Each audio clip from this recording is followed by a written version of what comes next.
मैंने आपको एक वीडियो में पैन आधार लिंकिंग का कॉन्सेप्ट बताया था और मैंने आपको लॉजिक्स भी बताए थे क्यों ये पैन आधार लिंकिंग का कॉन्सेप्ट है। आज हम ये समझेंगे कि अगर आप पैन आधार लिंक नहीं करवा पाते हैं, पैन आधार लिंक नहीं करवा पाते हैं जो भी लास्ट डेट है, तो लास्ट डेट मिस करने के बाद आप पे क्या क्या कॉन्सिक्वेंसेस हो सकते हैं। सबसे पहले अभी आप ये समझिए, जो लास्ट डेट है मैंने आपको उस वीडियो में भी समझाया था। जो लास्ट डेट क्या है अभी 30 सितंबर 2021।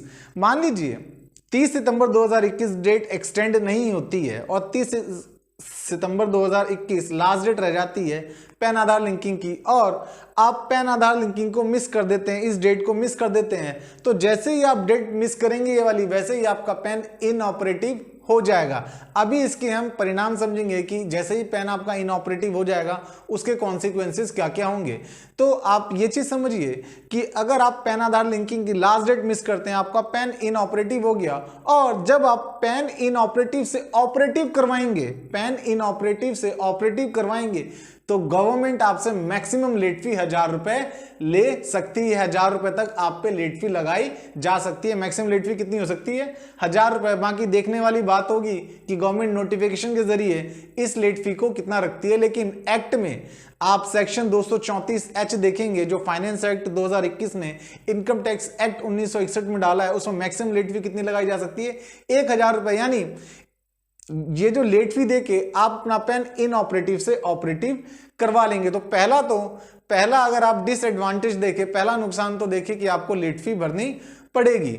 और जैसे ही आपका पैन इनऑपरेटिव हो गया, ये मान लिया जाएगा कि आपके पास पैन नहीं है, और मान लीजिए आपका टीडीएस कटता है और टीडीएस का रेट आप पे एप्लीकेबल है, किसी सेक्शन में आप टीडीएस के कवर होते हैं और एप्लीकेबल रेट है 10% का, लेकिन आपका जो टीडीएस का रेट लगेगा 20% लगेगा क्योंकि आपके पास पैन नहीं है। और ऐसे ही अगर आपका किसी को टीसीएस कलेक्ट करना है, आपसे टीसीएस कलेक्ट करना है और टीसीएस का रेट मान लेते हैं 1% है, 2.5% है, लेकिन आप पे वो नहीं लगेगा।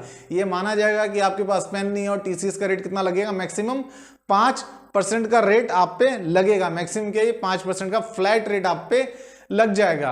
और एक और नुकसान आपको ये होगा कि लॉमेकर ने इनकम टैक्स एक्ट 1961 में ये इंतजाम कर रखा है कि जिसका पैन आधार लिंक हो रखा है वो इंटरचेंजेबली, कहने का मतलब क्या, आधार को पैन की जगह यूज कर सकता है लेकिन पैन को आधार की जगह यूज नहीं कर सकता। तो आपने देखा कि आधार इंटरचेंजेबल है किसके साथ?